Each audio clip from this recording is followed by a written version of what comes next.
day everyone, I am Diego Reyes. I am Justin Antonio. And today, tetest natin yung CSR compressor using our Analog tester.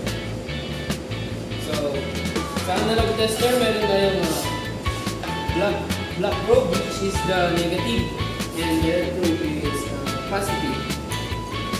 So, ngayon, i-test natin yung ating CSR compressor. So, mag-tetest na tayo ng CSR compressor natin. Ano nga ba yung sabihin ng CSR? It stands for tatlo kasi kanina letters, which is yung CSR. Ano yung C? Ayun yung common, and S is for starting, and R is for running.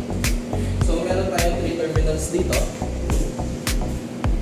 Usually, ang common is nandito sa taas. Ang running ay nandito sa left. At ang starting ay nandito sa right. So, itetest natin yung CSR compressor kung good siya based sa kakalabasan nung common at nung running, common at nung starting, at saka yung value na makukuha nung running and starting. So, unahin natin is yung CS, which is yung nasa right side. So, common probe. Sa common yung negative probe. Tapos yung starting is yung positive probe.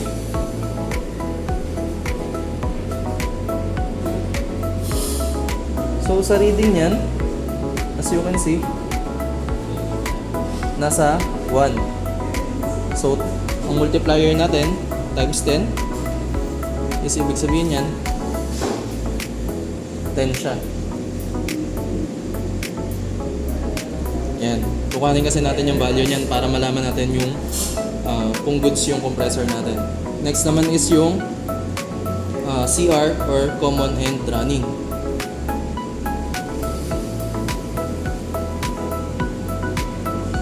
As you can see, nasa number 2 yung meter niya.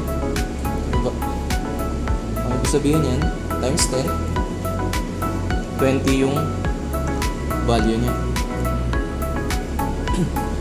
So, kukuhanin naman natin yung value ng starting and running.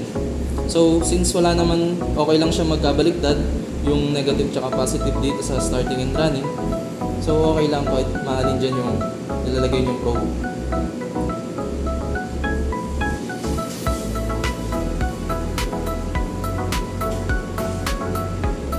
As you can see, nasa bandang number 3 siya. So, times 10, 30. 30 yung value ng SR. So, pag-a-add natin yung CS tsaka yung CR equals to 30. Is 30 sa SR. Ibig sabihin, yung same 10 plus 20 equals 30. So, ibig sabihin yan, kung same lang din sila ng value, ibig sabihin, good yung compressor natin. So,